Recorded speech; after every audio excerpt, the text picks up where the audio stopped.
Hey, Chicago, Thursday, April 9th, right before a big Shimmer weekend, I'm doing a comedy show watching bad wrestling at the Fizz Bar right in downtown Chicago. Buy a ticket, coltcabana.com. All right, enjoy the show. This is The Art of Wrestling with professional wrestler Colt Cabana.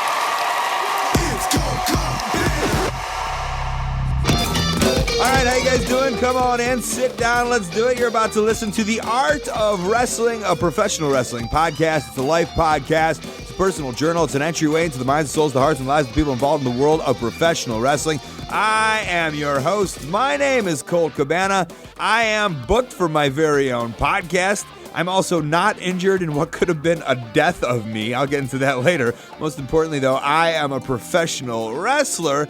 And I am sitting here live in the studio, apartment in Chicago, Illinois. Before I go any further, this is a fan supported and listener supported podcast supported by people just like you. Give it to you free of charge every single Thursday on coltcabana.com, SoundCloud, iTunes, wherever you get your podcasts from. A couple great ways that you can support. Rate, review, and subscribe on iTunes. Tell a friend via social media or via your mouth. Or if you got a couple of bucks in your pocket, head on over to coltmerch.com and digitalcolt.com. T-shirts, buttons, pictures, posters, DVDs, digital downloads. Plus, I got a comedy show coming up Thursday, April 9th, coltcabana.com. coltmerch.com, digitalcolt.com. All right, I got a lot to get into as we get into this episode. So first, let's hit up the guest. Yep, you know I did a show with him. You weren't sure if I did a podcast with him, but you better fucking believe the reason that he was on that show was that so he could be on this podcast. Dennis Stamp is booked to be on the show. This is something weirdly we've been trying to get to happen for a while now. Dennis is like never on any shows. I'm never in Amarillo, Texas. So how do we do it? I reach out to my friends at AIW, John Thorne and Chandler Biggins, and I say, you guys want Dennis Stamp on the show? And they go, oh my God, yes we do. And you'll see from all their YouTubes and Instagrams and whatever, they were enjoying it just as much as I was. So he came out, he was on the show, he wrestled on the show, and then we did a podcast together, and he is something else. I mean, if you don't know, you have to know Beyond the Mat, right? Maybe some of you don't know. Maybe there's a younger generation that just doesn't know the movie, which is bizarre to me, but you have to know. It's an iconic movie. Hopefully Barry Blaustein is listening to this and he knows how much love, I mean, I've talked to him about it, how much love I have for the movie and how much so many of us do. But Dennis Stamp was like, just where do you, I mean, he's the perfect guy. He was the perfect guy to have in that role, and like you'll hear it as you hear it. I want to make something very, very clear, and I think the same thing is along the same lines with $5 Wrestling and guys like Freight Train and whatnot. I don't think, and you know, maybe I'm wrong, maybe you perceive it the right way, but I know in my heart of heart, I am celebrating this man, you know? Like, I am celebrating him. I am in no way making fun of. He's part of my life. He's part of my culture. He's part of professional wrestling, and I don't think I'm making fun. I realize there's humor in the situation, but through this whole thing comes happiness from him.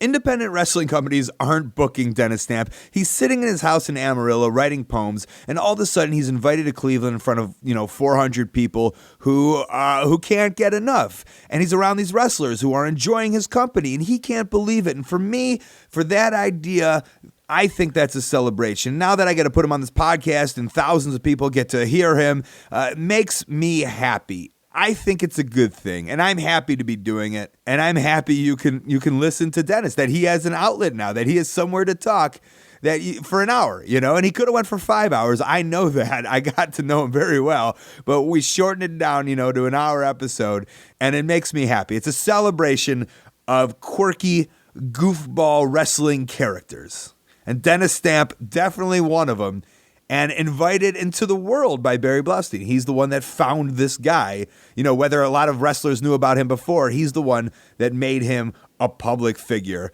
Mazel tov, Barry.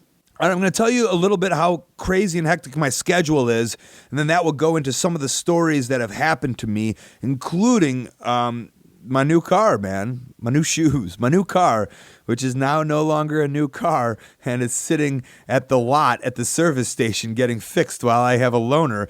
But I did the show with Grado and Cleveland and AIW, and then right away, the next day, I had to get on a plane to do the secret West Coast things that I'm doing, which a lot of you can figure out, but if you can't, it's somewhere on the internet. And then right away, I went right home, and I went right to this Indianapolis Culture Con. From there, it was myself and Cliff Compton, and we were sitting around all day, and we're at this this convention in Indianapolis, and we're sitting. It's Cliff, it's me, and then right to the right of us are the guys from Clerks, the girl who sucked 37 nerks. Why did I say it like that? Like, I've been swearing this for 5 years on this podcast, and I can't say the girl who sucked nerks, who snowballed, right? 37 nerks and snowballing. And Dante was right next to us. And it's, half of me is like, these poor guys, look at them, they're at this convention. But then it's like, Cliff and I are just sitting at this convention too. And they're probably, doing more business than we are. So it's such a weird thing, man. It's so weird. I don't know if I love these or I hate them. I think they have the right attitude too. They're just there for the weekend. They're doing them. And if you're there, like, having fun and just, it is what it is, and not taking yourself too seriously, I think that's the key. And I hope that's the key, that we know just it is what it is.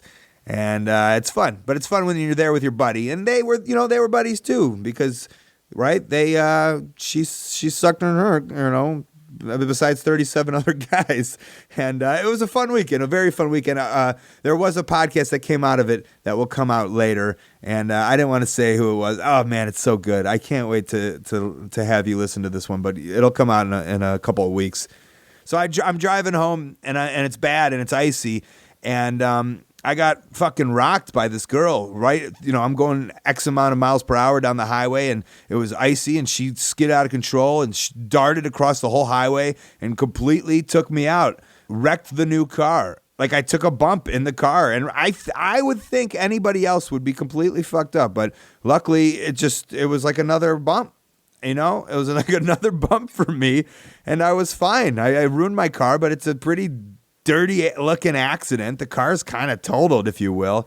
And it's so crazy. I just got right back on the road after I had to get it towed off the highway, and I just drove it back to Chicago with one side completely messed up. And I don't know, I didn't have any life flashing anything. I saw it coming. I realized I was getting hit. I realized I probably, I don't know, like, no life flashing deaths or anything. It was just it's almost like I've been waiting for this. I've been driving on the road for so long. This is only the second time this has ever happened. The first time I've ever gotten hit, that first time, myself, Adam Pierce, Dave Prazak, we spun out of control and I wrecked my car. That was years ago, and no one ever hit us though. But this girl hit me, probably going, 50 miles per hour. I was fine, and I'm right back on the road. So, that's what happens. That's life on the road, I guess. Sad that I had this crappy car for so many years, and then I finally get a new car, and it's the new one. But the guys at the Mazda dealership taking care of me, and I'm very appreciative of that. I was able to get home so I could do, I did a comedy show called Arguments and Grievances, which is a podcast, which will probably be coming out later on iTunes.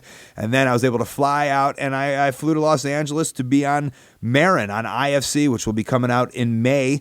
And this was, I guess, kind of my first, nice cable acting gig on Mark Maron's show. Of course, his podcast is the one that really influenced this podcast back when I started it in 2010. And now Mark has a TV show based off of his influences. And now I'm on that TV show after being on his podcast. I think it's, I don't know. I just had a blast. Bobcat Goldthwait was the director. Excuse me, I dropped that name. Bobcat Goldthwait, but he was super nice. We talked a little bit about the Gathering of the Juggalos. Marty DeRosa actually opened for him a couple of years ago in Chicago, and I had met him there. So it was fun. It was a fun experience. I liked being on set a lot. One of the producers and writers, Sievert over there, was a huge fan. His boy Evan is a huge fan of not only wrestling, but Championship Wrestling from Hollywood. He's a diehard Championship Wrestling from Hollywood fan. And I guess that's like how it's done for guys like us. Like, we're capable of it. The wrestling guys are capable of it. But we need champions in that world, like Sievert, to champion us, to be on shows like this. And then we deliver. And I'm not talking about myself, but also Punk. Punk, I guess, killed it in his scenes. He had taped the week before. and then we get shit done, and maybe that's how it grows. So if you're out there, help champion us. If not, help watch. It was one of the nicest things so far that I've done in my career. I'm very happy about that. From here, I'm home for a day. I took the red eye after the taping. I'm home for one day. I can record this, and then off to Canada, off to Boston, back on the road like a true roadsman, and hopefully I can keep the cars from ramming into me. Song of the week this week is brought to you by Harry's. I'm a beard man now. I got a beard, and I got to maintain this thing around the edges, and I'm doing it with Harry's. When you see me on Marin, you're going to see a Harry's trimmed up beard on IFC on national television, thanks to Harry's. Listen up, guys. Shaving sucks. Women, you're pretty lucky. Well, some of you. But for the men, we get nicks, we get burns. The expense of razors, it just sucks. Harry's is here to help. Started by two dudes who just went and purchased a high-quality, high-performing razor blade factory in Germany just so they could make razor purchasing easier for us. They cut out the drugstore, direct pricing, marketing. Harry's can offer about half the price of big brand blades. Free shipping. That's kind of huge. The starter set is $15 and you get a razor, moisturizing shave cream, and 3 razor blades. Satisfaction guaranteed, and also free shipping. I just said, but it's great. Go to harrys.com now, and Harry's will give you $5 off your first purchase if you type in my coupon code WRESTLING. That's HARRYS.com. Enter WRESTLING in the coupon code. Grab $5 off a $15 deal. That's a tenner. That's simple. Do it, and with Harry's, start shaving better today. All right, the song of the week this week is by the Goddamn Dirty Outfit. It's from their album Dead Wrestler, and it's called The Ballad of Marty Jannetty. It's pretty fitting for the guest this week. It's a fun song. Listen up, enjoy it, and we'll be back with Dennis Stamp. Bad knees in a shitty town, driving the circuit south in a shitty van. Never held a belt like he had hoped. Keeps paying the bills by jumping off that top rope. Long way back to 1989. They were rockers, yeah, they were doing fine. Sweet chin music kicked in through that glass. That's the day life kicked him in the ass.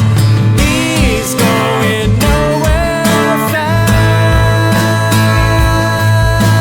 Glory days are in the past. Still each night he gives his all for the faithful fans at the bingo hall.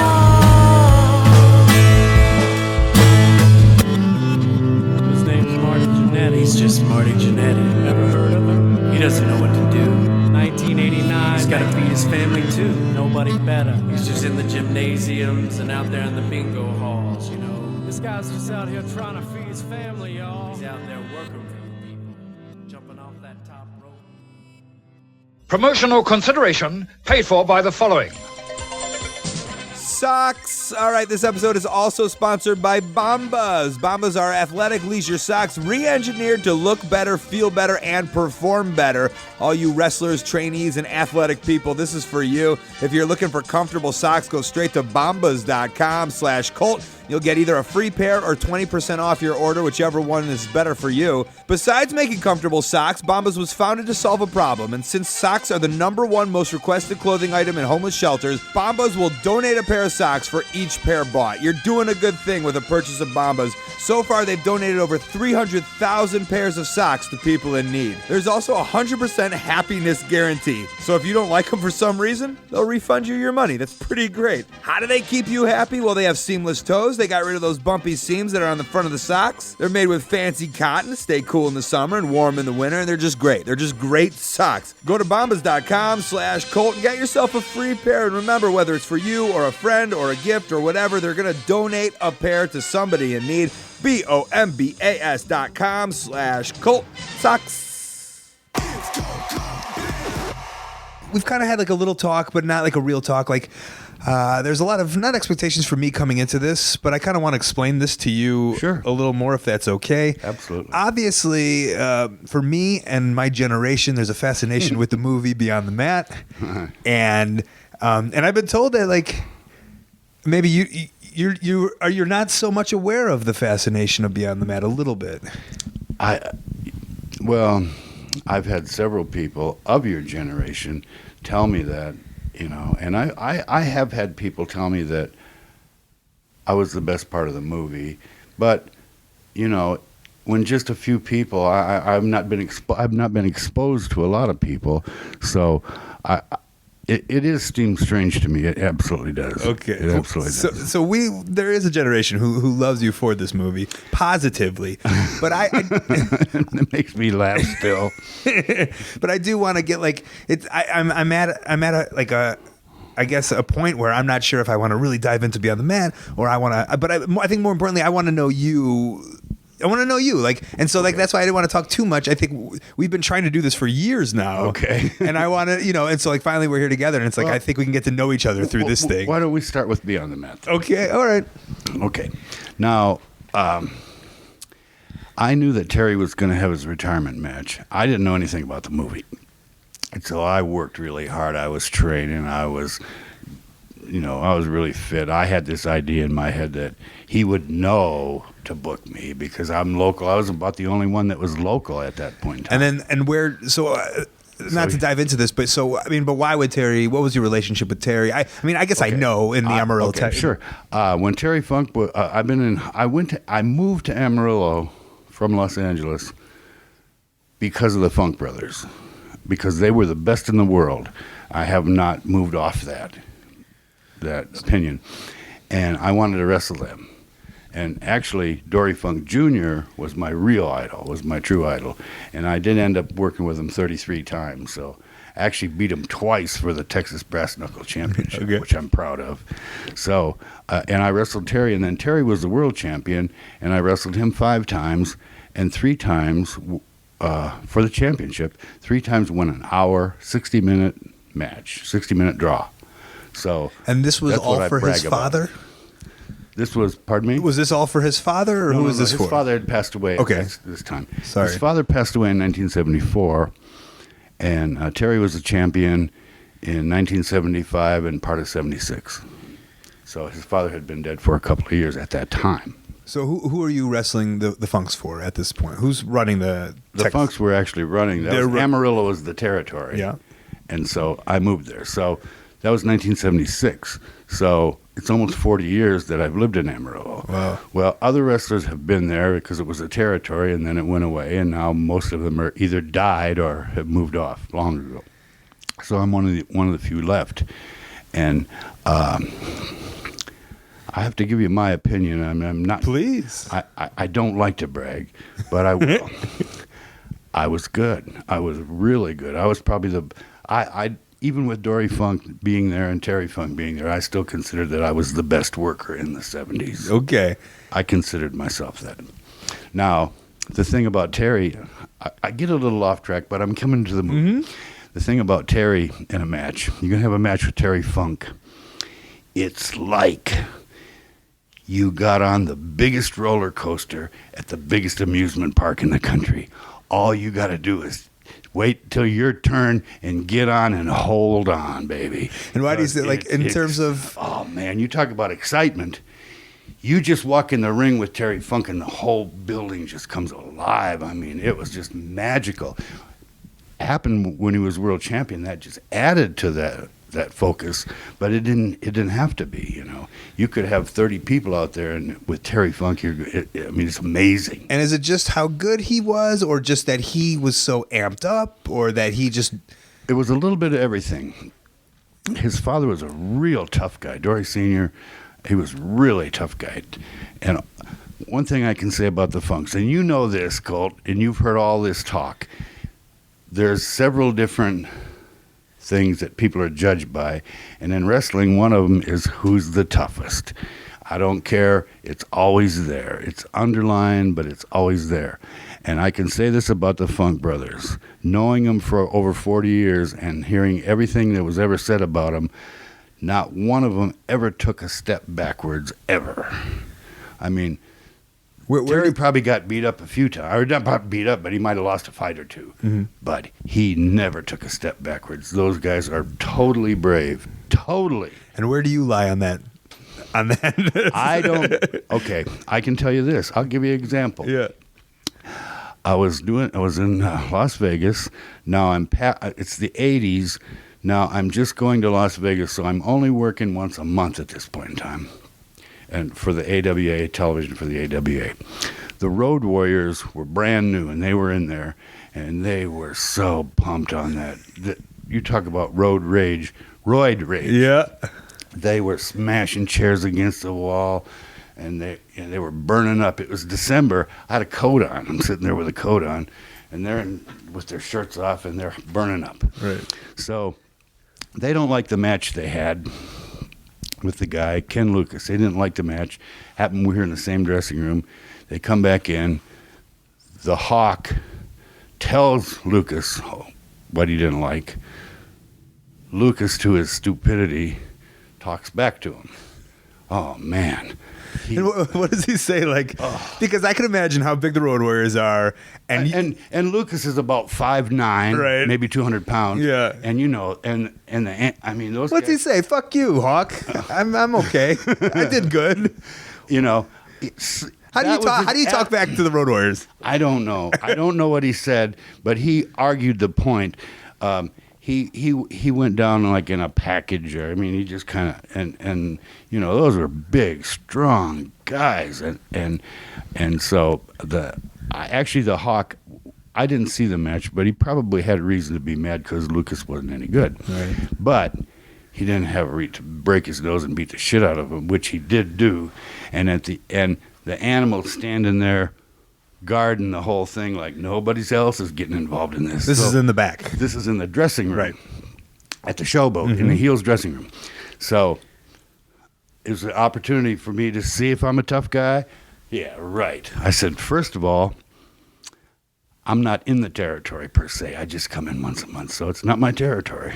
It's not my business, and it's not my fight, second of all. And then the third thing I said was, do you really think you want to get the shit beat out of you too? Me get the shit beat out of me too? Yeah. To prove anything? Would it prove anything? No. So you chose not to stick up for Lucas. So I didn't take a step back, but I didn't volunteer for it. Yeah. But they would fly you in once a month? Mm-hmm. They made 4 tapes. Because you weren't, and don't take this the wrong way, you weren't the superstar of the show. I was the head jabroni. Okay. So they were still flying in those guys. Lead jabroni. Right. But Southwest, from Amarillo to Las Vegas at that time, we could get round-trip tickets for like $135. So it wasn't all that expensive for them to fly you in. But it was their month of shows because they made 4 tapes and they played weekly. And they played nationally. Right. So, and the AWA was still at least they thought they were still one of the major players. Of course. At that time. Okay. At one time, they were. If they weren't a major player, if they weren't the number one, they were in the top 2 always, top 2 or 3 always. AWA, and Vern Gagne was he was lucky with timing and all, but he was a really smart guy. Yeah. Well, then he was sharp. he was lucky with timing, and he was unlucky with timing also towards the end, right? Same thing. Those Showboat days. The same thing that made him beat him at the end. So you're right. So you're sitting around Amarillo. Terry's got a show coming. You don't know about this movie at all. Yeah, I don't ever. Okay. So Terry calls me. He says, "Dennis, would you like to be in a good movie?" I'd been in Paradise Alley, but that was 1978. This is 1998. This is 20 years later. So I said, Terry, I'd probably like to be in any movie. Are you kidding me? Right. Good movie, bad movie. He said... Kind of the same reaction in the movie. Okay, he says, would you talk to the promoter? I said, sure. I said, what do you want me to say? And I get a long pause. On the other end, he goes... You say whatever you want. I go, Terry, nobody's ever told me that before. Yeah. I said, I'm too dangerous. But so I talked to him, and then evidently he thought that he'd have me. So they did interview me, and we did some things for the movie. Now, what I didn't like about the movie is they thought they needed a sympathetic character, the poor guy to feel sorry for. So that's my new claim to fame here. A boob, if you will. Yeah, maybe is that's so. They said I hadn't had any that I hadn't had any main events, which is totally wrong. That I'd had about 800 matches, and I probably had about 2,000 matches. Yeah, that always stuck with me, and I thought that was very odd because I'd count to myself how many matches, and I'd be like, he's wrestled 20 years. 800 matches does not sound like a lot. So, right, Yeah, I'm glad to hear that. So they, but I completely understand. Because it was his creation. It was his show. It was his movie. And he made it. And he wanted this character to be this and this character to be that. And how can you argue? You can't argue with success. It's considered to be the best movie about wrestling that was ever written. Mm-hmm. Now, what made it memorable for people was I had this whole thing built up about wanting to wrestle. Okay, we're sitting here in Cleveland today, and I'm going to be going in the ring tonight in Cleveland, Ohio. I'm going to be going back into the ring. I'm 68 years old, Colt, and I get to go back in the ring. It's my dream still. Right. So at 50, I thought I belonged in the ring. So Terry and I were talking. They were filming us, and they had us mic'd up, and I'd forgot that. And so when Terry and I, a lot of times we'll talk, but we go away from people. So we walked way away from everybody where I didn't think anybody could hear us. Yeah. And then that's when I got into this rant. And he asked me, he said, well, people know this, but he says, Dennis, are you going to my retirement match? And I said, no. He goes, you're not? He said, no, are you going to my match? I said, no, Terry. He said, well, why not? I said, I'm not booked. He says, well, what does that got to do with anything? I said, I refereed high school and Little League wrestling for 25 years, the last 25 years. And if I never went to a match that I didn't referee. Right. I didn't go anywhere where I wasn't booked. I said, I don't go if I'm not booked. And it's kind of a wrestler's credo, I'm different right? at 68 than I was at 50, but at 50 I still had that manhood macho thing in me. So, and that became a big thing is I'm not booked. But here's the thing. But here's what made it. He asked me the same question five times in a row. Are you coming to my match? I said, Terry, I'm not booked. I bet I said it 4 or 5 times in the movie. I'm not booked. I'm not booked. So as a consequence of that, that's the one thing that stuck with people. Yeah. And so you think it's the repetitiveness? No, what I think is they could see the emotion. They could feel me because I was feeling it. Yeah. And it was the only part of the movie that wasn't a repetition of something or a description of something. It was something actually happening at the time. Mm-hmm. It was actual live action. And real, because you had forgotten those mics were on. Yeah, because yeah. And in saying that, I mean, it doesn't is there a regret to that, or did you? Okay. Did you enjoy it? Were you weirded out when you watched it? Have you watched it? I have seen it, but I can't stand to watch it. No. Just because it's you, or the way you were portrayed? I don't. Okay. When I was wrestling all the time, any opportunity I had to watch any of my matches, I would watch them every single time. I would watch them over and over because I was critically critiquing every little move, every position, how I held my leg, whatever. Total. But now I don't like to watch any of them. I will, but I don't like to. And I don't like to watch that movie either. Okay. But as far as the I'm not booked, as it turns out, would I have picked that to be my legacy? Absolutely not. But as it's turned out, it's working out for me because it's one thing. I mean, online somewhere it's listed that I have wrestled 291 different people. So I looked through the list, and it's probably short about 100 people. So, I've wrestled 400 or 500 different people. So I like how it turned out that I have a following. Now, one of the things that changed for me was that I'm Not Booked was getting so much play, and people were making rap songs with it and stuff. And so when I'd had I had a bout with cancer a couple of years ago, and which isn't one of my stories, which might be the one I tell, which might be the one I read. It's not very long. And so I thought, okay, if other people are using that, I'm going to use it. Of course. So I've got a poem I'm not booked, Okay. which we'll read. But so anyway, what you got, you have to go with what you have. Yeah. And this is my thing. And, you know, if this would have come out when I was 30 or so, I probably would have not liked it and avoided it and tried to stay away from it or disowned it. It wouldn't have happened that way because it didn't happen. It happened because it was 50. Right. But well, tell me about the trampoline. That's the part of the movie that I like the best. Okay. Is jumping on the trampoline. Yeah. Because that became my exercise unit, and I can tell you and tell the whole world, trampoline is an excellent form of exercise. And it really is. And you would do that? How, like, I'd do 20 minutes or 30 minutes usually. Who taught you or brought the trampoline idea to you? I don't really know. Nobody. Did you pick it up at a garage sale? Nobody in the business. No, in Amarillo, there was a place that made trampolines. I think the first one I bought was like $400.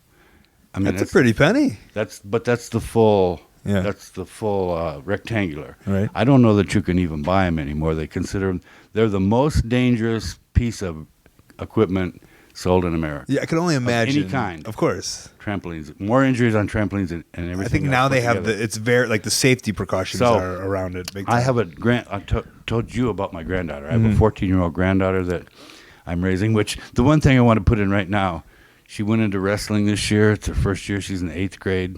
Amateur. Girl wrestling, yeah. Okay. She's 10-2. Yeah. She's 10-2. So she's I'm getting so booked proud too, of her. right? Yeah. They're putting her in matches. She's doing the gymnastics too, because she does trampoline and gymnastics. And like a couple of weeks ago, she got first place in trampoline in the meet she was in. So that's amazing. First place in trampoline. First place in trampoline. The granddaughter for my granddaughter. That's amazing. Right? And then 10-2 on wrestling too. So she's trampoline and wrestling. I like the trampoline more, I think. And she's gotten me more into the independent wrestling. There's an independent group in Amarillo they run every Saturday night, and she loves it. For that's some fun. reason. So she'd say, "Papa, can you take me?" First couple times, I sat in the car for most of it because it was so horrible. Oh, I was going to say. It was so horrible. And then they've gotten better and better. And then by getting to know the guys, and then I'll go in the dressing room and I'll say, "Okay, that match was good, but at this point, if you would have done this and gone this way, you'd have got, So, and you'd think they wouldn't like it because I'm actually pointing out mistakes. Yeah. But they all love it. That's great. I guess being old, what's one good thing about being old? People do treat you nicer. That's nice. You get a little respect. Of course, you got years, you got experience. But let me talk about. I want to know, like, you as the wrestler. I guess kind of your journey into wrestling that led you to Amarillo. But I mean, obviously you said L.A. before that. But you're a journeyman. Did you travel around? Did you go place to place? Or? Okay, well, words like apprentice and journeyman and thing, I don't know that they fit into professional wrestling, but it's all semantics. Okay. Well, where are you from? I went to high school. I'm not going back to my birth, but I went to high school in Brainerd, Minnesota. My mother's family had grown up around there. It's in central Minnesota. Okay. And so in the 9th grade, I went out for wrestling. My senior year, I was state champion. Now, Minnesota has really good high school wrestling. Yeah. And that was a time when there wasn't Class A, Class B, Class C. There was only one group. Had 365 schools had wrestling at that time. And so then I went to college. Actually, they told me it was a scholarship to wrestle. It's a Division III school. It was an NAIA school then. And so I played football and wrestled in college, and so a real athlete. I was All-American. It was actually considered. It was all honorable mention, but I was honorable mention All-American in football, and I placed in the nationals in wrestling. So I was All-American in football and wrestling in college. Right. So Minneapolis which the AWA ran shows, I don't know, once or twice a year in Fargo, North Dakota. I went to school in Moorhead, Minnesota, which they're twin towns, Fargo, Moorhead. So the football coach from one of the colleges was the local promoter. So he got the biggest football players to be ushers. He'd paid us $10 to be ushers and ticket takers and whatever at a show. So I loved it, of course. So I got to be ring announcer and timekeeper and all those sort of things. And I got to meet Vern Gagne. Now, were you following the local wrestling at the time? Casually? Oh, absolutely. I mean, the Crusher and Mad Dog Vachon and all the so you were into Larry it. Henning, and I knew who they all were. Now, as high school and college wrestlers, we kind of poo-pooed it in a way. Of course. Because it was so different than what we did, and we got teased by people. Oh, you're wrestlers, But you must have seen. So if you were big on the wrestling circuit in Minnesota, I would say you had probably seen a lot of these amateurs go on to become professionals, right? Wasn't that a thing? I thought Vern kind of cherry-picked all these guys to come be pros. Well, there was Buddy Wolf, and there was Lars Anderson of the Anderson brothers, and then the Axe, Larry Henning, which is Mr. Perfect's father. Larry's still alive, but Mr. Perfect's not.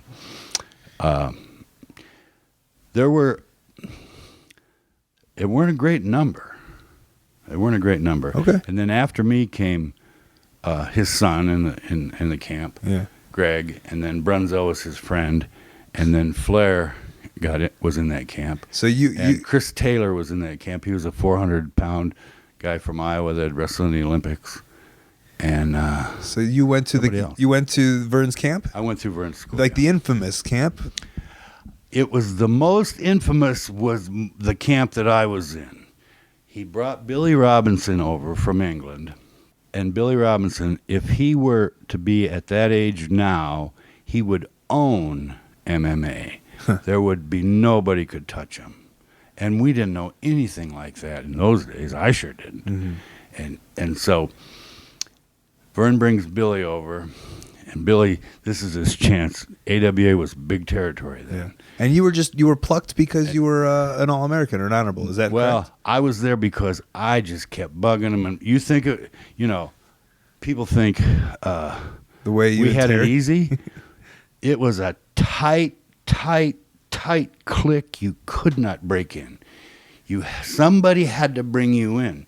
You couldn't just hang a shingle out there that I'm a wrestler or go buy a jacket or you couldn't even buy boots or tights or anything. They only sold to the wrestlers. Yeah. And so it was really hard to get in. So to get in, to have Vern bring you in, that's the deluxe way, or supposedly. But then by bringing his son and his friends and all that right after me, not even a year later, then he had all the young guys he needed. He sent me off and he said, okay, now you're on your own. Gotcha. But you made it through the camp. So, and for 6 weeks, Billy Robinson beat the living shit out of me every day, until about 4 weeks in, I realized that the fear of a beating was worse than the beating itself, So then I go, I'm still here. And I was refereeing, and so I was around some of the other guys. Oh, everybody was petrified of Billy Robinson. And the ones that weren't scared of him didn't like him because he was so tough, So, but my association with Robinson didn't help me with anybody. Yeah. So, but he did me the biggest favor that anybody could have ever done. I grew up in a single family home. My parents were divorced when I was 5 years old, so I didn't grow up with a father. So I never had that time where the father and son, where you get to 15, 16, 18, whatever, and father and son butt heads for that last time. But so I had Billy, and I wrote a poem about him, and I call him my daddy because he spanked me like a baby, and I was 24 years old, and I was an All-American in 2 sports, and I thought it was something. Yeah. And he made me understand it was nothing. But he took the fear out of me. Now, I wasn't afraid, but I didn't realize how afraid I was until I had the fear beaten out of me. Now, man, ever since then, I don't care where it is. I'll walk in the middle of it. I don't care what bar it is. I don't care who's around. Do you consider that like the most pivotal point of your life? Like you really saw a change? I wouldn't go to say it was the most pivotal point in my life, but I would say it was a very pivotal point in my life. I would say a more pivotal point for me was winning the state championship in high school, because we were so poor. My mother never made $3,000 a year. I mean, we were so poor. We lived in an apartment that was $50 a month. It was an old hotel. We had 2 rooms together. It had been condemned for 30 years, that building had. Did you have siblings? And I have a brother and a sister, and the rent was $50 a month, all bills paid, and my mother had trouble making the rent. So we didn't have a car. I mean, so to be on that top step at the state tournament, it would have been, at that time in my life, it was bigger than if I'd have won the Olympics. I mean, it was just the hugest thing in my life. And from there, it's like I was 2 feet off the air for a long time. Yeah. I never came down off of that. That's so great, I too, 'cause- still haven't. I'm 68. It was 50 years ago. Yeah. And I still haven't come down. And it off wasn't of that. about money. Like it just seemed like the money is what you considered yourself so low, but just like the achievement was what got you high. That's really interesting. Yeah. I want to get Billy Robinson. You had this. I can tell, like through you saying he beat you down. Mm-hmm. Did you ever have like? And he was that father that you butted heads with. Did you ever? Yeah. Did you ever have the moment where then there was that father-son relationship? Well, maybe not for him, but like less butting heads and more. Does he? Oh,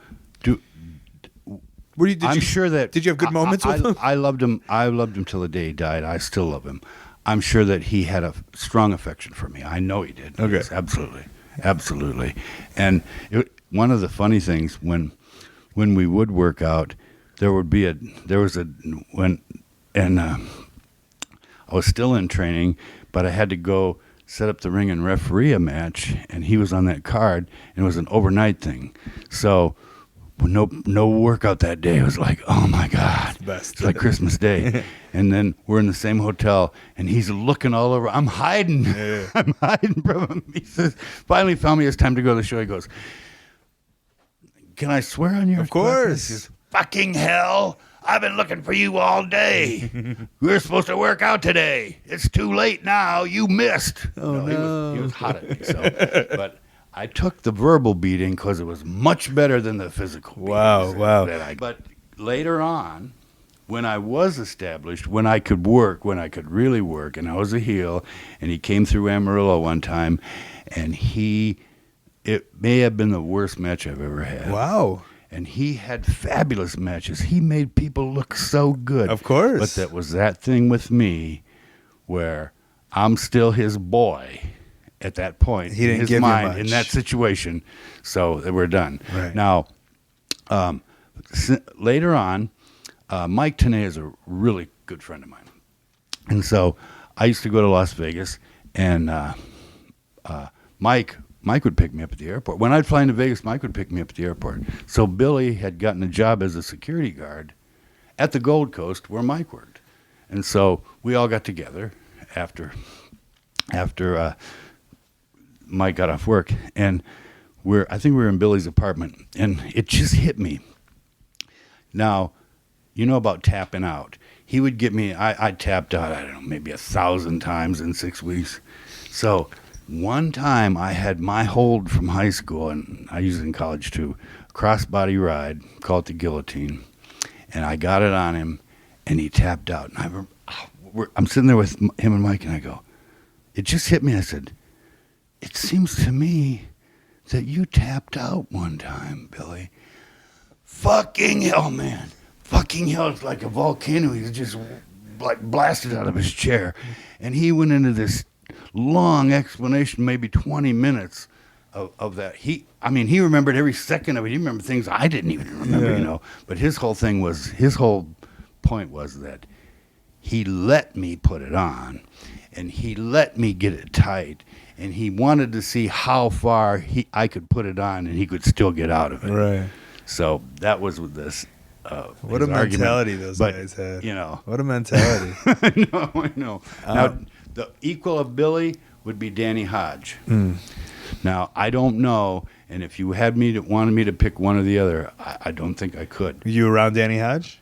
Now, I had one match with him, but it was an hour draw, and I was sick for a week afterwards. And he made me look like King Kong. I mean, Danny Hodge made me look like Why were you sick for a week $1 million. afterwards?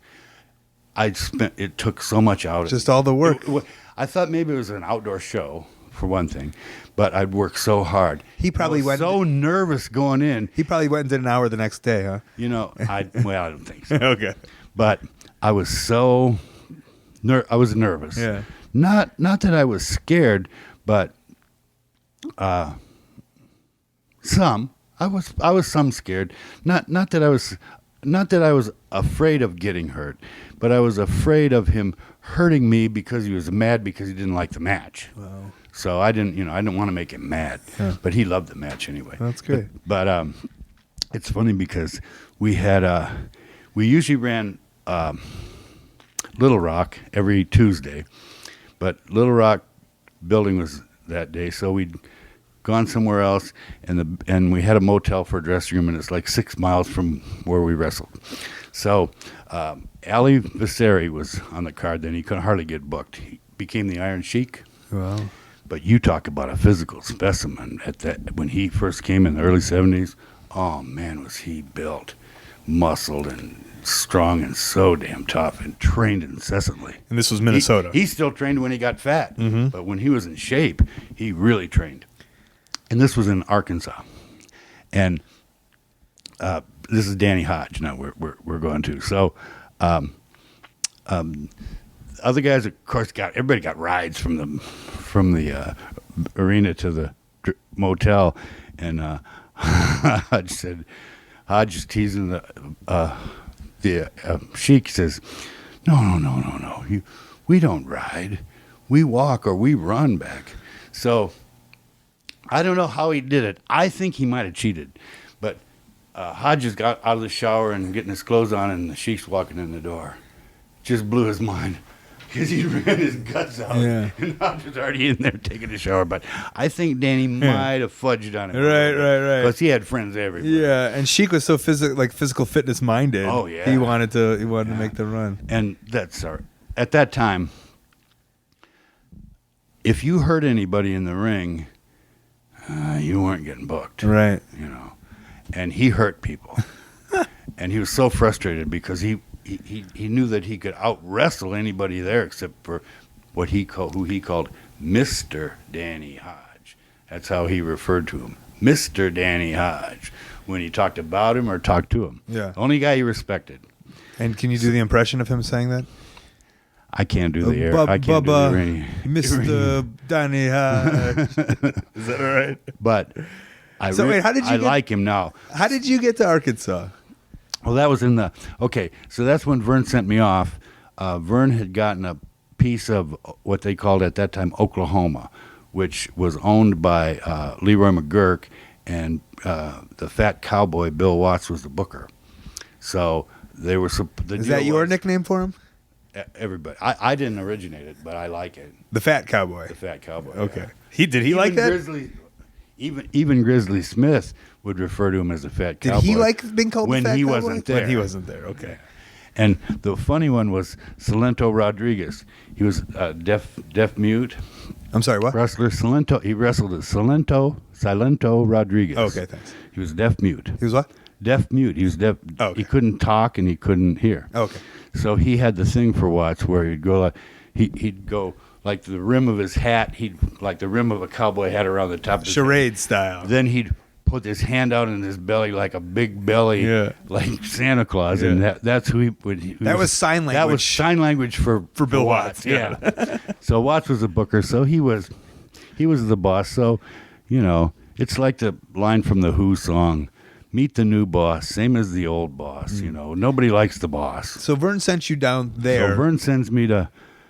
Essentially, and you had to be a little upset. Cut me loose. I'm sorry to say that, but you had to be a little upset because, like, you were coming in, the young guy. You figured you had these young spots, and then, like you said, his son and all his friends took all those young spots. Well, I knew I didn't know how. I knew I didn't know how. I knew I wasn't polished or experienced, and in Minneapolis, I might get a match one or two a week, maybe, or maybe not for a couple of weeks. I referee in maybe 4 or 5 nights a week, but I wasn't actually wrestling, and I wanted that experience. I wanted the experience, and so Oklahoma had 3 towns a night. So, and they couldn't keep them filled. They couldn't keep spots filled. So they wanted anybody virtually. Great. So I went there and I wrestled 7 days a week. And I mean, I worked my butt off, and I told him, I said, I want all the experience I can get. And boy, Watts didn't hesitate. He made sure of that. So, and I had sort of a mixed relationship with Watts at that time. It wasn't bad.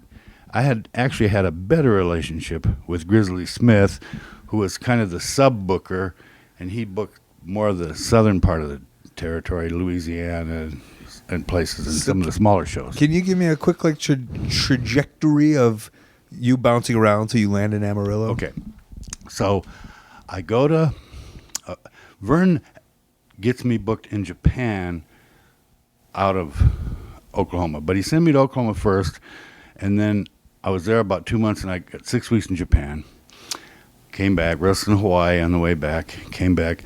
It's in one of my stories, but I've still got the scar on my head where I got hit with a bottle of whiskey in Japan. Wow. While I was wrestling. And then I went back to Oklahoma, and I stayed there. My total time was about 18 months in Oklahoma territory. And then I went to Florida. Eddie Graham booked me into Florida. And I was there for about 4 or 5 months, and Eddie booked me in Australia. I got booked in Australia, came back. When I came back, Watts was the booker, and I thought, that he would be okay, but he'd changed. He didn't. All of a sudden, now he doesn't like me. I have no idea why. So, there I went to Atlanta. Louis Tilley was the booker, and he left and went to Atlanta. So then I went to Atlanta, and then he decides he's not going to be the booker, and Jim Barnett hired Harley Race as the booker, and Jim Barnett didn't like me, so Harley Race fired me. Why didn't he like you? He liked young, pretty boys, but and that's not a knock on his no. Like, I'll tell you. Well, just because he's homosexual, that isn't why he didn't like me. Right. I don't know. But he didn't like me, and so Harley Race promised me 3 weeks of bookings, and I got 3 full weeks of bookings, which we could make $500-600 a week, even underneath. So I got 2 bookings, and they were both bad. So I Two bookings out of the 3 weeks. I was supposed to get 15, 20 anyway. Yeah. I get 2. So I go into Harley Race's office. I'm thinking, Harley Race has an office. This is like trying to make a silk purse out of a sow's ear. The old saying. This is crazy. He didn't even finish high school. He's got a big desk, big office. So he was king shit though, man. I walk up to his desk with my booking sheet. And I said, Harley, I was supposed to get 3 weeks of bookings. I said, is this right? He goes, yeah, that's right. So I turned around, and I was leaving. And I almost got to the door. And I turned back around. I went back to Harley's desk, and boy, I needed the money. And I just kind of flipped the booking sheet in front of him. And I said, why don't you give these bookings to somebody else? Maybe it'll give somebody a full week. And I turned around and left. That was it. And I had to go, from leaving Atlanta, Georgia, to go to Los Angeles. But you're really gonna close that door with Harley though, and he's pretty powerful, right? Yeah, and he's a new booker, and he was a big shot. Yeah. Right. So you were prepared to do that. So Harley later tells the story. He tells it this way. He goes, "Yeah, Stamp came in, didn't like his bookings. He didn't say about his promise. Didn't like his bookings, and so I told him that's what he always was getting. So he turns around and walks out, and he says, I'm thinking, he's supposed to be a tough guy, huh? He's pretty chicken shit after all. So he says, then he turns around, walks back up to my desk, wads up the booking sheet, and throws it right in my face. So I like his version. That of the sounds story. pretty good, yeah. I like his version of the story better, but it's not true. You know, it's how it is. But prior to that, I was telling you about my wrestling in college. So Jack Brisco at that time was the world champion. Now, he was a 2-time NCAA champion. I mean, this guy is good. He passed away, but he was really, really good. Not only as a professional wrestler, as a college wrestler, I mean, a street fighter. He was tough. He was good. He was smart. One of my idols, for sure. So Eddie Graham loved him in Florida. Eddie Graham loved him. So Eddie Graham has this idea to push him up a little bit. They're going to have a college style match. He brings me in for this college match with Brisco. He brought in Lou Thez as a commentator for the match, a color commentator with Gordon Soley. And so as I'm going to go out into the Bill Watts is a booker, and as I'm going to go out into the ring, The Fat Cowboy says to me, because he'd had a little run-in with Vern, which he backed off. So he says to me, "You Minnesota guys think you're so tough." He says, "There's an Oklahoma boy out there." He says, "Go ahead and beat him if you can." You know. And so I go, never to keep my mouth shut. I say, I don't scream, I don't holler. I say, "Well, you know, Bill, there's somebody else in here from Oklahoma that I probably have a lot better chance against." So Gorgeous George Jr. was in there. A couple other guys were in there. Man, they went right to the phones. Stamp called out Watts, and Watts backed down. Where does this side come from you? Well, Because we see it in the movie a little bit, like like machismo frustration, if you will, right? that's a good. Yeah. But okay, of all the people in the world they could have gotten to showcase Jack Brisco, they pick me. They bring in Lou Thez from St. Louis. I mean, they fly Lou Thez in. You know, they paid him in first class everything because he had that kind of status in the business. Mm-hmm. He was an asshole too, in my opinion. Can I say that? Please. Okay. He was straight. Okay. no slurs, no sexual slurs. And then it was an important thing to me, and I didn't think that I was gonna. It was gonna help. It was gonna make. If I make Jack Brisco look good, then I'm gonna look good anyway. Yeah. I mean, but it was a featured thing, and I'm getting prepared mentally and everything. And then the booker, who's supposed to be helping me in a way, the last thing he does before I go out and to do this is to take a shot at me like that. Yeah. That was bullshit, right? You know. Yeah. And I'm so hyped. Probably, if I hadn't have been, I might not even answered him. I don't know. Yeah. But I can't say that I wouldn't answer him because I know myself too well. I've had my foot in my mouth for too long. I wouldn't have said something. Wow. And then not to wrap it up, but just you find yourself from LA to Amarillo, right? Uh-huh. And you're okay. So I go to and some of these changing points are some of my stories, but I go to L.A.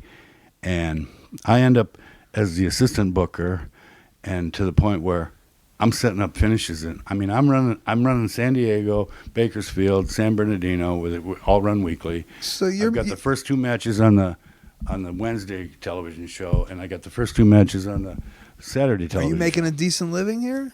About $350 a week. We went in; it was burnt. We went into Los Angeles. But this whole run you've had, you're making a living? I make it to the next town. Yeah. So I starved to death. But you got by? Yeah, I got by. Okay, with just wrestling? Yeah, I got by. I didn't have any other source of income, but we were working 7 days a week. Right. We couldn't. Nothing to put in the bank, though. So no. When I left in 1979, when I went and got a job at a grocery warehouse for $4.60 an hour, I was making more money than I did wrestling. Can I ask you, how was that a rough thing to do, or were you happy to do that? No. To go from wrestling to finally get that job. It was horrible. Yeah. I hated it. I had my own pest control company for 10 years. I had it for 30 years, but for 10 years, I hated it. And then one day I just had to sit down. I talk to myself sometimes. But if you're going to do that, you got to be ready for the answers, And I said, okay, what is it about this business that you hate so much? And I realized that it wasn't wrestling. It isn't that I hated it. It's just that it wasn't wrestling. That's what I wanted. That's what I wanted to be. That's what I wanted to do. That's who I was. That's who I am. So what what you were doing at that time wasn't what you considered what you were? No, when I went to work in the grocery warehouse, no. Then I wasn't in my mind, I wasn't a wrestler anymore.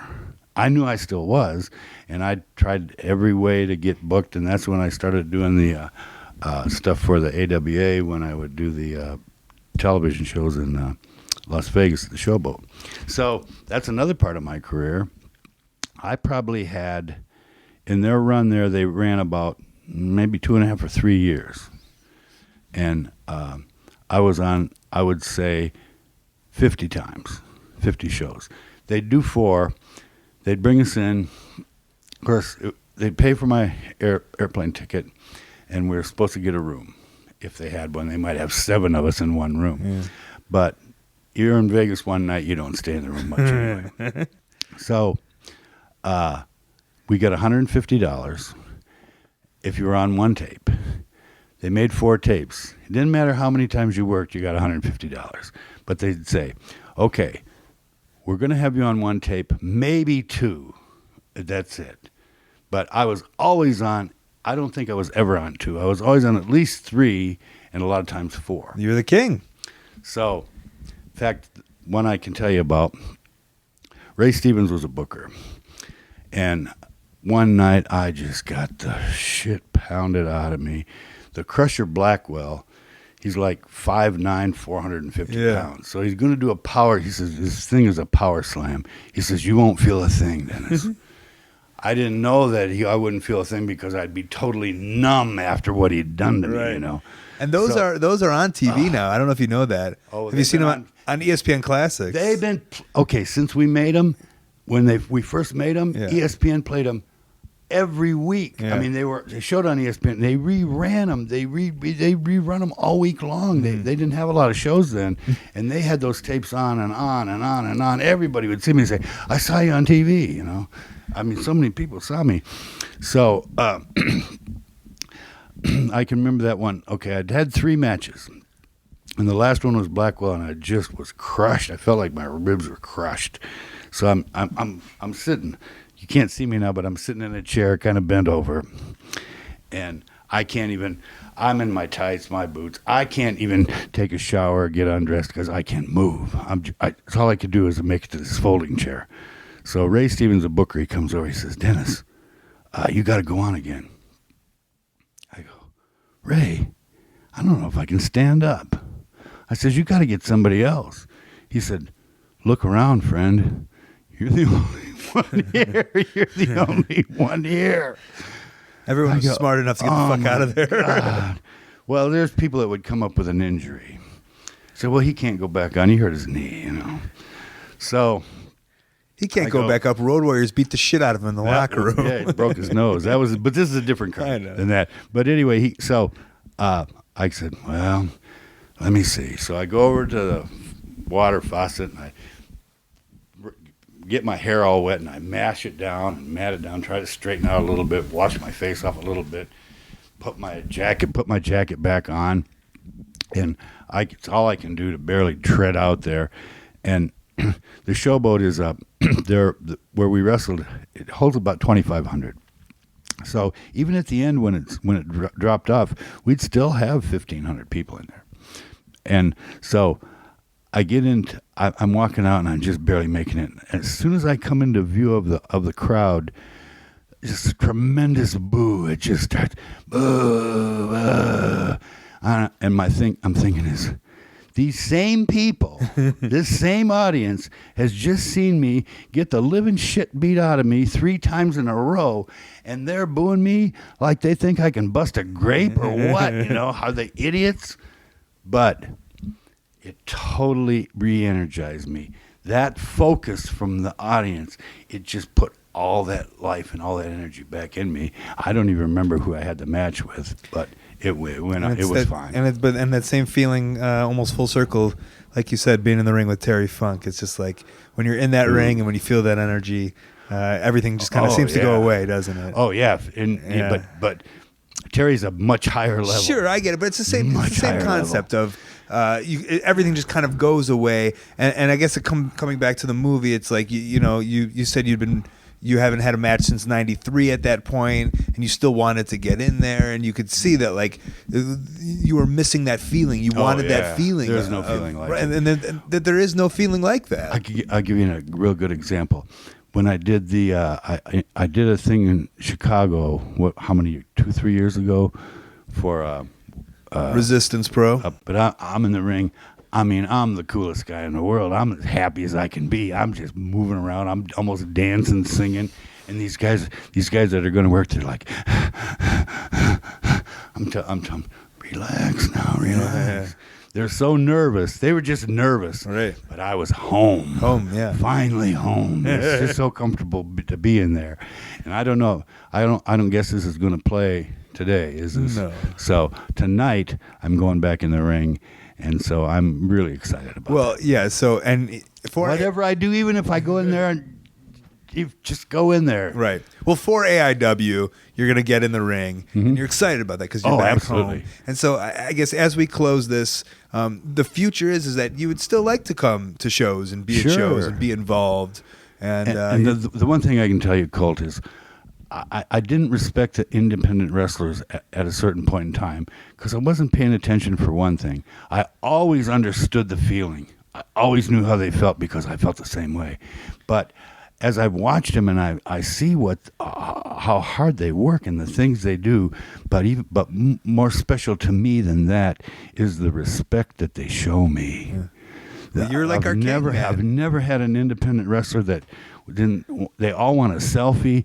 They all want to shake my hand. They all want to, and I absolutely love it. But so in the movie, of course, Our Generation, like I said, you're that's an independent show. I know it's Terry Funk's last show, but it is an independent show.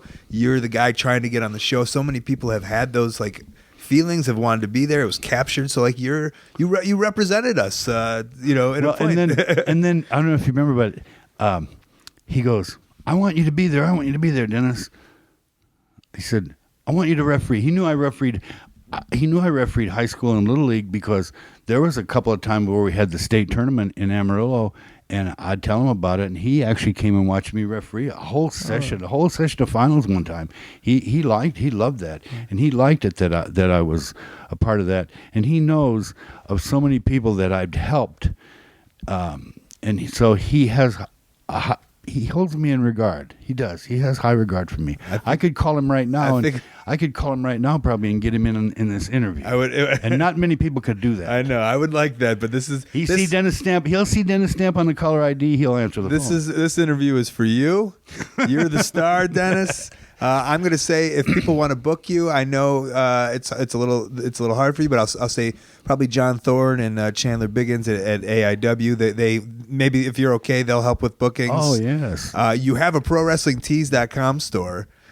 Okay. You know that, right? I'd heard that. You have a Pro Wrestling Tees store. You signed up, so yeah. I think we're good to go. Your shirts are available. The money does go to you, so that's the good news. But I can't. But once again, it's a situation where I just can't imagine anybody buying a Dennis Stamp T-shirt. Hopefully, we all prove them wrong here. I can't. And like imagine. you said, like you can you could use the money. It'd be nice, right? Yeah, sure. Because no pension for you. I'm in a situation where I almost died, and so I'd been doing pest control. I've been a chemical applicator, and so I kind of associated the chemicals with the cancer in a way. If anything, it would have been my not being more careful. It's all on me. Whatever it did, I got the cancer. I did it to myself, but it's a mental block to me to get back to it. But I'm living on I only make Social Security, which is nothing. I'm 68 years old, and so I don't want. I'm in a point now where I got to do something because my health is coming almost all the way back. So I think I'm a wrestler. Right. Now, I'm a writer. I know I'm a writer, and I know I'm a good writer. My stories are good. If you ever read them, you will agree, I'm sure, that my stories are good. And my poems I think are good as well. And you're Dennis, you're selling the books, right? I'm selling How the do books. people get the books? Do you know? Well, right now they can get them on Amazon. Okay. Which the name of the book is The Stamp Collection. It's under the Wrestlers, wrestling books or whatever, but it's called The Stamp Collection. And what it is, it's 10 short stories, but they're all true stories. They're not fiction. They're all true stories of different things that have happened to me. It's written for wrestling fans, was my audience, because that's always been my audience. When I was in the ring, I was a storyteller. My verbal stories start someplace, always end up going somewhere else, maybe come back, maybe go in a different direction. We just scratched the surface on a whole lot of things. It was just fun to chat, man. It was fun getting to know you. I appreciated that. Yeah. And it's been fun for me. And let me say this. I'm a big fan. Well, people had told me that you were a fan of mine, and it was another thing I couldn't believe. Yeah. I said, how can you even know my name? And people would go back to the movie. They say, you don't understand, Dennis, the movie. The movie was so popular. Yeah. The movie was so popular. And I'm not the only one. There's so many out there, and I'm seems looking to forward to letting the world hear this, man. Thank you very much. Thank Dennis, you. man. Thank you. All right, a lot of you guys know when I finish the podcast at the very end, after all the plugs and all that stuff, I do an Easter egg, so a little special audio at the very end, so that way it encourages you to listen all the way through, and Dennis reads one of his infamous poems just for you. I invite you to listen to Dennis Stamp and his poem, but he's booked. He was on the show. Hopefully he's around, if you get to see him. Tell him that he rules. Dennis, and then he'll talk to you for an hour. All right, Dennis Stamp on the show. A dream come true for me. A guest I've always wanted to have on the show. I'm glad it was able to happen. Thanks to AIW and Chris Duke for making that happen. All right, before we get out of here, let's get into some plugs and upcoming events. All right, the best way that you can support ColtMerch.com and DigitalColt.com. I do have Twitter and an Instagram at Colt Cabana. I have an email. It's very public, ColtWrestling@gmail.com. Maybe you want to put me on your upcoming show or convention. I have a website, ColtCabana.com. On there, I have a P.O. box where you can send some stuff to my snail mail. Also, I got a Facebook /AOW podcast and Colt Cabana. Upcoming tonight, March 5th, Halifax, Nova Scotia, Canada, WrestleCenter.com. Friday, I will be in Boston, Massachusetts. Saturday, I will also be in Boston, Massachusetts, doing a live podcast and wrestling on the show, BostonProWrestlingMarathon.com. Friday, March 13th, Houston, Texas, LoneStarWrestling.com. Saturday, March 14th, Baltimore, Maryland, MarylandWrestling.com. Sunday, March 15th, Denver, Colorado, Facebook /Lucha Libre Laughs. Saturday and Sunday, March 21st and 22nd, Cardiff, Wales, Film and Comic-Con Cardiff.com. WrestleMania weekend, I will be all over the place, but I will be at WrestleCon.com. 3 sessions, I'm going to be wrestling. We're doing live podcasts. I think at midnight Saturday night, we're doing Wrestling versus Fans Family Feud. How amazing will that be? Thursday, April 9th, Chicago, Illinois, at the Fizz Bar. I am promoting my own show, ColtCabana.com. It's a comedy show. Friday, April 10th, Berwyn, Illinois, AAWrestling.com. And Saturday, April 11th, LaSalle, Illinois, DreamWaveWrestling.com. That is it for the show this week. A very fun one. Thank you to you at home for listening. I really appreciate it. I think you're the best. Thanks to Dennis Stamp. Booked on the show. I'm saying that way too much, but how could I not, right? Thanks to Cable Guy Jeff and Stu Stone. Thanks to Kid Russell and Matt Jenkins on the music. Thanks to Dane Miller with some tech help. Thanks to our sponsors, HighSpots.com. Hundreds of full-length titles available to download, plus all the $5 wrestling titles, AMA knee pads, gear, a wrestling ring, the Freight Train documentary, which I highly recommend. Also, OneHourTees.com, who helps run ProWrestlingTees.com. That's the place where you can directly support your favorite independent wrestler. The wrestlers themselves put up their own shops, and then you just buy their stuff from there. It's pretty great.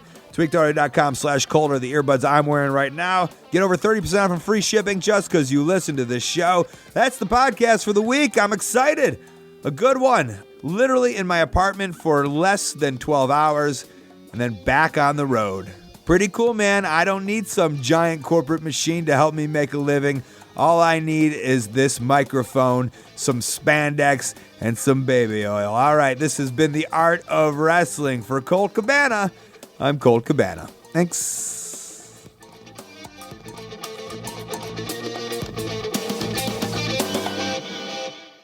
So here's the poem. I'm not booked. I've been hooked and crooked and overlooked. I'm not fully cooked. I'm underbooked. I'm not booked. I'm not booked. Around the world I did look to find the one who took the belt that I forsook. But I'm not booked. The belt was mine to hold. The match had been ice cold. A proud territory had been sold. A championship had been stoled. And I know I'm not too old. But I'm not booked. A main event is the place to be. Anywhere on the card is okay with me. It's not that I'm the best, you see. It's just a match is what I need. But I'm not booked. In dressing rooms everywhere, you will see all the things that I won't be. A stooge, a snitch, or a referee. I would rather work for free. But I'm not booked. Beautiful. Dennis Stamp, the Stamp Collection.